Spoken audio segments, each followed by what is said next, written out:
जुर्म की दुनिया में अगर हम बात करें तो सिर्फ ऐसा नहीं है कि ट्रेजेडी, खून खराबा, रेप, डकैती और अजीब अजीब चीज़ें होती हैं, सीरियल किलिंग। कई बार क्राइम में कॉमेडी भी होती है और ऐसे बहुत सारे किस्से हैं। और दूसरा, इंसानी दिमाग का तो कहना ही क्या, क्या क्या सोच लेता है, क्या क्या फितूर, क्या क्या आइडियाज़, कैसे कैसे ख्याल किसी क्राइम को करने के लिए, किसी क्राइम को छुपाने के लिए, पुलिस कानून से बचने के लिए। ऐसी हज़ारों लाखों कहानियाँ, किस्से, ऐसी मिसालें भरी पड़ी हैं। आज की जो कहानी है, उस कहानी को मैं सुनाऊं उससे पहले एक और मैं कहानी इसी क्राइम तक के एपिसोड में सुना चुका हूं। उसको थोड़ा सा सुनाना चाहता हूं, इसलिए कि कहीं ना कहीं बताऊंगा कि फिर क्यों सुनाया। क्राइम तक के इसी कहानी के एपिसोड में शायद 2-3 साल पहले एक कहानी सुनाई थी आपको। एक आर्मी अफसर की कहानी थी। वो इंडियन आर्मी में मेजर थे, डॉक्टर मेजर, क्योंकि पेशे से डॉक्टर थे और इसीलिए उनकी भर्ती हुई थी आर्मी में। तो उनकी पोस्टिंग असम में थी और जिस छावनी में असम में जहाँ पे सारे जवान अफसर रहते थे, उसी जगह वो रहते थे। उन्हीं घर मिला हुआ था सरकारी। उनकी वाइफ जो हैं वो भी डॉक्टर थी। उन्हीं के पड़ोस में एक उनके सीनियर कर्नल साहब भी रहते थे। कर्नल साहब की बीवी भी उनके साथ थी। कुछ वक्त के बाद ऐसा हुआ कि कर्नल साहब की पोस्टिंग कर दी गई सूडान किसी मिशन पर, और जो मेजर साहब की वाइफ थी, जो डॉक्टर थी, वहीं थी, उन्हें भी एक विदेश भेज दिया गया किसी असाइनमेंट पर। तो अब कर्नल की वाइफ और मेजर की वाइफ, बल्कि कर्नल साहब खुद और मेजर साहब की वाइफ दोनों विदेश में। इधर बचे सिर्फ मेजर और कर्नल की वाइफ। दोनों पड़ोस में रहते थे, मिलते जुलते थे, दोनों में दोस्ती हुई, फिर प्यार हो गया। अब प्यार हो गया तो दोनों को लगा कि शादी करनी चाहिए। लेकिन मसला ये था कि एक मेजर एक कर्नल की बीवी से प्यार कर बैठा है। अब कर्नल साहब का कद पद सब बड़ा है, दूसरा दोनों आर्मी में है, दोनों शादीशुदा हैं। अब शादी करे कैसे? ये ब्रीच ऑफ ट्रस्ट, कायदे कानून जो आर्मी के हैं, वो बहुत सारी चीज़ें आ जाएंगी। तो दोनों चाहते हुए भी शादी नहीं कर सकते थे, पर दोनों प्यार करते थे। तभी मेजर साहब के दिमाग में एक आइडिया आया कि अगर वो ये शादी उन्हें करना है तो फिर मेजर को मरना होगा, यानी उन्हें खुद।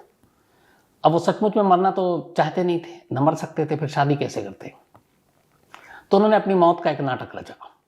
उसी असम में एक पहाड़ी के ऊपर एक दिन अपनी गाड़ी ले गए और गाड़ी को बिल्कुल खाई के किनारे ऊपर खड़ी की, और फिर उस गाड़ी में एक सुसाइड नोट छोड़ा। घर के अंदर भी सुसाइड नोट पहले ही छोड़ कर आए थे, अपने हैंड रिटन, और गाड़ी को खाई से धक्का दे दिया। और उसके बाद वो गायब हो गए। असम से पहले बस से निकले, पटना पहुंचे, पटना से फिर अलग अलग शहर होते हुए महाराष्ट्र, और महाराष्ट्र से फिर सांगली। अब इधर मेजर साहब गायब, उन्हें ढूंढा जा रहा है, काफ़ी तलाश की गई, मिले नहीं। इधर मेजर साहब की इस गुमशुदगी से 2-4 दिन पहले कर्नल साहब की बीवी असम छोड़कर अंडमान पहुंच जाती हैं। अब चूंकि इन दोनों के बीच का जो प्यार था वो किसी को मालूम नहीं था कि दोनों प्यार करते हैं, तो कर्नल की बीवी की गुमशुदगी और मेजर साहब का खुद गायब होना किसी को पता ही नहीं चला, कोई शक नहीं हुआ, दोनों कड़ियों को जोड़ा नहीं गया। लेकिन सुसाइड नोट मिला, उसमें लिखा था मैं डिप्रेशन में हूँ और ये हूँ, और मेजर साहब ने कहा मैं सुसाइड कर रहा हूँ। तो हो गया कि चलो खुदकुशी का मामला है। अब ये सारी चीज़ें हो गई, लेकिन कुछ वक्त के बाद, करीब 2 महीने के आसपास की बात है ये, 2000 शायद 7-8 की बात है। तो मेजर साहब के गुम हुए 2 महीने हुए थे। अचानक उनके मोबाइल का बिल उनके उसी सरकारी घर में आता है, मेजर के। वो बिल जो है वो वहाँ के अफसर उठाते हैं, मेजर साहब तो मर चुके थे।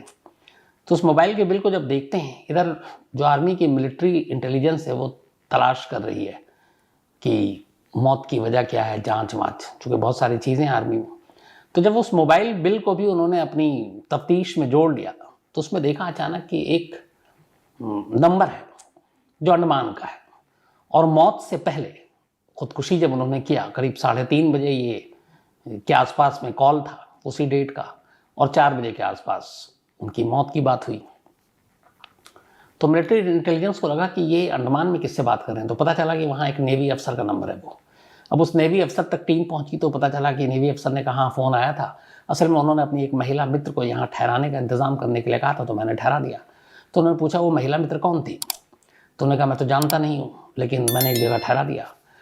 तो अब आर्मी की टीम उस होटल में पहुंची, उसने कहा कि इतने इतने तारीख को कोई महिला आकर ठहरी थी। उन्होंने कहा हाँ। अब चूंकि पुलिस अभी तफ्तीश कर रही है मेजर साहब की, कर्नल साहब की बीवी तो सीन में ही नहीं है, तो वहाँ उन्होंने कहा कि हाँ आई थी। तो उन्होंने कहा कि कुछ हुलिया वुलिया बताए। तो जो हुलिया वुलिया बताया उनमें से एक अफसर ने कहा कि ये तो कर्नल साहब की बीवी से हुलिया वाला मैच कर रहा और वो भी गायब है। फिर तस्वीर मंगाई गई, दिखाया गया होटल स्टाफ को, उसने कहा यहीं ठहरी थी। अब ये हुआ कि मौत से जस्ट पहले मेजर साहब फ़ोन कर रहे हैं, कर्नल की बीवी को वहाँ ठहरा रहे हैं, कर्नल की बीवी भी गायब है, तो ये इशू मामला क्या है। अब इसके बाद पूछा गया कि यहाँ से मैडम कहाँ गई, तो उन्होंने बताया कि यहाँ से उन्हें शायद पहले चेन्नई जाना था और फिर चेन्नई के बाद उन्होंने कहा था कि मुझे सांगली जाना है। अब ये अहम जानकारी मिली तो फिर मेजर साहब की भी खंगाली गई कुंडली, पता चला वो महाराष्ट्र से ताल्लुक़ रखते हैं। अब मिलिट्री इंटेलिजेंस की टीम लग गई पीछे, करते करते ये लोग सांगली पहुँचे। सांगली पहुँचे तो इन्हें पता था कि मेजर साहब डॉक्टर हैं और वो कैंसर स्पेशलिस्ट थे और कहीं ना कहीं वो बेरोजगार तो रहेंगे, नौकरी करेंगे।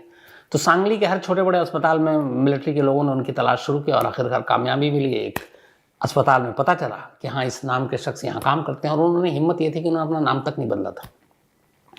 पता लेकर मिलिट्री वाले घर पहुँचे तो हैरान, सामने मेजर साहब और कर्नल की बीवी दोनों मौजूद। पता चला दोनों ने शादी कर ली, लेकिन चूँकि आर्मी के कायदे कानून बहुत सारी चीज़ें तोड़ी, अपने सीनियर अफसर की बीवी को भगाया, शादी की, तो फिर उन दोनों को लेकर आया गया असम, कोर्ट मार्शल हुआ, उनको सज़ा दी गई और फिर उसके बाद वो बरी भी हो गए। बरी होने के बाद अब कहते हैं कि दोनों पति पत्नी गुमनाम ज़िंदगी बिता रहे हैं और बारे में उनके किसी को पता नहीं। उनकी पत्नी का कोई जुर्म नहीं था, वो आदमी में थी भी नहीं थी, एक वाइफ थी। उधर हाँ फिर ये जब सच्चाई सामने आई तो कर्नल साहब ने अपनी बीवी को तलाक दे दिया और मेजर साहब की बीवी ने, जो पहली बीवी थी, उन्होंने उनको तलाक दे दिया। तो अब मेजर साहब और कर्नल की जो बीवी हैं दोनों शादीशुदा हैं और दोनों कहीं गुमनाम ज़िंदगी जी रहे हैं। ये कहानी आपको क्यों सुनाई? इस कहानी में बहुत सारे पेचोखम थे। अब आज की कहानी सुनाता हूँ, उससे थोड़ा सा आपको अंदाज़ा लगेगा। बात इसी मतलब महीने 25 जुलाई की है। आज 30 जुलाई है, 5 दिन पुरानी। 25 जुलाई की तारीख थी, शाम का वक्त था, करीब 7 बज रहे होंगे, सूरज ढलने वाला था। हैदराबाद में रहने वाला एक शख्स जो एक फार्मेसी की कंपनी में मुलाजिम था, अपला राजू, वो अपनी बीवी के साथ विशाखापट्टनम की बड़ी मशहूर बीच पर घूमने गया था और इस बीच का नाम था रामाकृष्ण बीच, जिसको आरके बीच के नाम से वहाँ पे विशाखापट्टनम में लोग जानते हैं। तो अपला राजू और उसकी बीवी साई प्रिया, ये दोनों उस बीच पर घूमने गए 25 जुलाई को। और ये 25 जुलाई इन दोनों की ज़िंदगी के लिए बड़ा ख़ास था, बहुत ही ख़ास तारीख थी, क्योंकि ठीक 2 साल पहले 25 जुलाई 2020 को अपला राजू और साई प्रिया की शादी हुई थी। तो 25 जुलाई को इन दोनों की शादी की सालगिरह थी। इन्होंने कहा कि चलो कहीं सालगिरह को अच्छे से मनाते हैं। तो हैदराबाद से दोनों फिर विशाखापट्टनम पहुंचे और वहाँ इधर उधर घूमते रहे। पहले दिन में मंदिर गए, मंदिर में दर्शन किया, फिर शाम को ये हुआ कि चलते हैं आर के बीच घूमते हैं। दोनों आर के बीच गए, खूब मस्ती की। साई प्रिया खूब पानी से खेल रही है, समंदर की लहरों से। धीरे धीरे शाम होने लगा, अंधेरा होने वाला था। इधर इसी बीच में साई प्रिया समंदर के किनारे, आमतौर पर जो सैलानी होते हैं, वो सेल्फी ले रही थी अपने मोबाइल से। लहरें आ रही थी, जा रही थी, वो सेल्फी ले रही थी। उसका पति अपला राजू भी बड़ा खुश था कि बीवी खुश है, तो वो भी उसको देख रहा था। इस दौरान में अपला राजू का कोई कॉल आ गया, तो वो कॉल में बिजी हो गया, फ़ोन पे बात करने लगा। 2-4 मिनट का वक्त होगा। बात करने के बाद जब उसने फ़ोन रखा, पलटा तो देखा प्रिया साई तो है नहीं, वो अभी सेल्फी ले रही थी।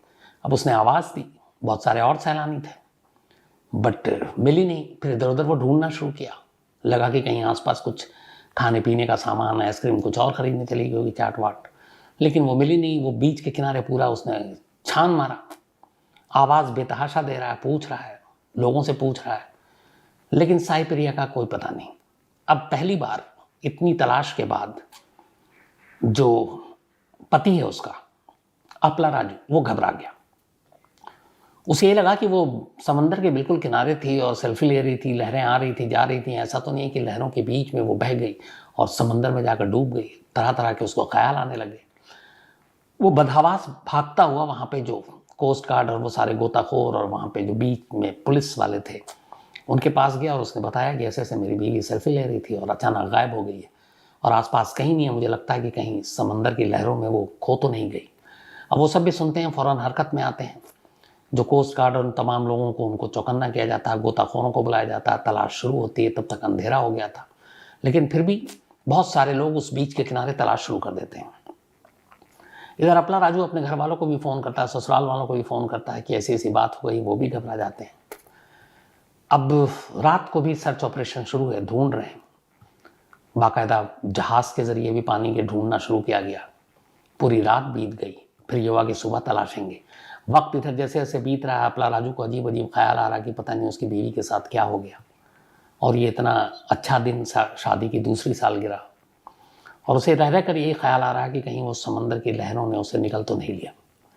अभी सर तलाश जारी है। अगले दिन सुबह हुई, इसके बाद नेवी, कोस्ट गार्ड, गोताखोर, पुलिस, ये सारे लोग तलाश में लग गए।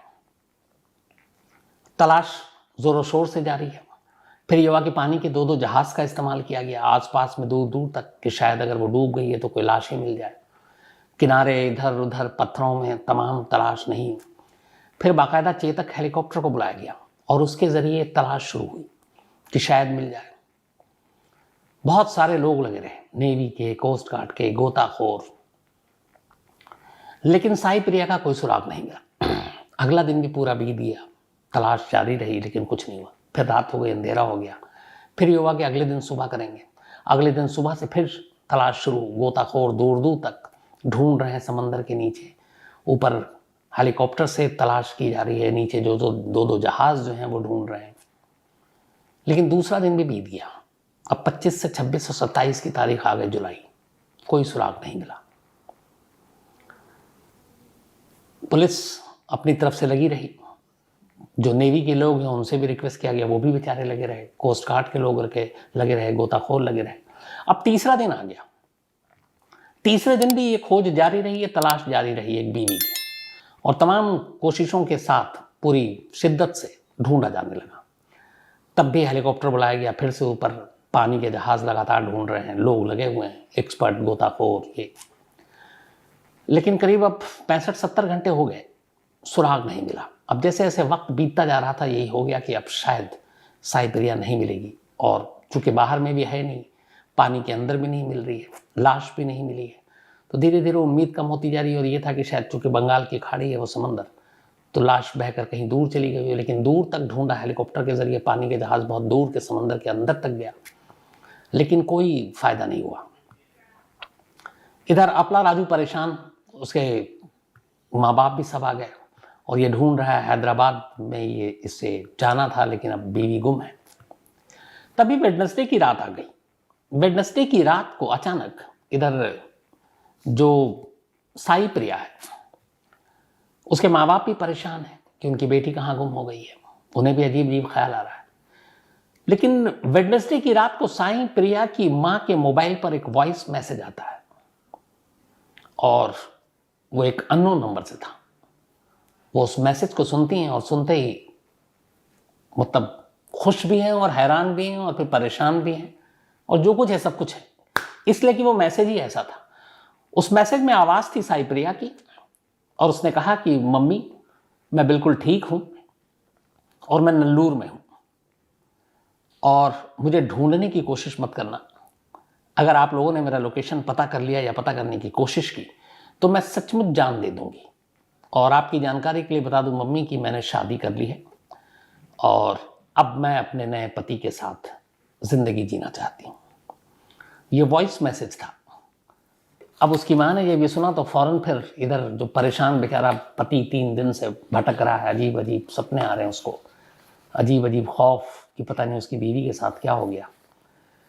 तो उसके सास ससुर की तरफ से अब उसके पास मैसेज आता है कि ऐसे ऐसे हमारे पास एक वॉइस मैसेज आया, और उसमें ये लिखा है कि वो जिंदा है, और उसका एक प्रेमी है, और उसने उससे शादी कर ली।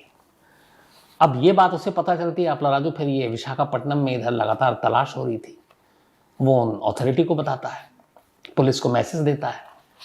मैसेज देने के बाद फिर अब पुलिस घर वालों से पूछताछ करती है, बात करती है, तो पता चलता है कि साई प्रिया जिस जगह पे रहती थी, पड़ोस में एक लड़का रहता था। दोनों बचपन में साथ पढ़े, स्कूल भी साथ गए, कॉलेज भी साथ गए। साई प्रिया अब भी पढ़ाई कर रही थी, और इसी 7 और स्कूल के ज़माने से ही दोस्ती कब प्यार में बदल गया दोनों को एहसास ही नहीं हुआ। लेकिन जब साई प्रिया की शादी की बात आई तब साई प्रिया को लगा कि नहीं, उससे तो शादी उससे करनी है जिससे वो प्यार करती है। उसने अपने माँ बाप से कहा, लेकिन माँ बाप उस रिश्ते के लिए तैयार नहीं हुए। शायद लड़के की अभी नौकरी वोकरी लगी नहीं थी और उन्होंने अपला राजू से शादी कर दी। अपला राजू ने पढ़ाई लिखाई करके हैदराबाद में बाकायदा एक अच्छी सी जो फार्मेसी की कंपनी है उसमें जॉब कर रहा था ठीक ठाक। तो उन्हें लड़का अच्छा लगा, उसकी नौकरी अच्छी लगी और उन्होंने शादी कर दी। लेकिन साई प्रिया इस शादी से खुश नहीं थी, लेकिन माँ बाप के दबाव के चलते उसने ये शादी कर ली, रजामंदी दे दी। शादी के बाद वो हैदराबाद आ गई, अपने पति के साथ रहने लगी और पढ़ाई कर रही थी। लेकिन शादी के बाद भी वो अपने पहले प्यार को भूली नहीं और वो इंतज़ार करती रही। दोनों टच में थे। पहला साल बीता, दूसरे साल की जैसे ही सालगिरह आई, इन लोगों ने एक प्लानिंग की और ये विशाखापट्टनम इस आर के बीच पे जाने का आइडिया भी साई प्रिया का था। उसने अपने प्रेमी को बताया। प्रेमी को उसने पहले से ही विशाखापट्टनम बुलाया और बोला कि तुम अंधेरे में मिलना जब सूरज डूब चुका हो।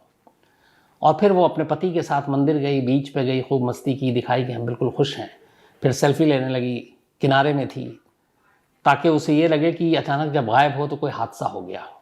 और सेम वही हुआ, उसका प्रेमी भी वहीं पे घूम रहा था और अचानक जब फ़ोन आया उसके पति का, वो मौका मिला 2-4 मिनट का, फ़ौरन वो किनारे से निकली प्रेमी के साथ, वहाँ से स्टेशन भागी, स्टेशन पर ट्रेन पकड़ी, ट्रेन पकड़कर वो नल्लूर पहुँच गई और वहाँ जाकर उसने शादी कर ली। पर उसे फिर लगा कि उसके माँ बाप बहुत परेशान होंगे, तो उसने अपने पति के मोबाइल से अपनी माँ को ये वॉइस मैसेज भेजा कि मैंने शादी कर ली और मुझे ढूंढे नहीं। इसके बाद पुलिस तक ये बात गई, तब पुलिस ने उस सर्च ऑपरेशन को रोक दिया, लेकिन तब तक देर हो चुकी थी। करीब 1 करोड़ रुपए इस सर्च ऑपरेशन पर खर्च हो चुके थे। साई प्रिया की तलाश में 25 जुलाई की शाम से लेकर बुधवार की रात तक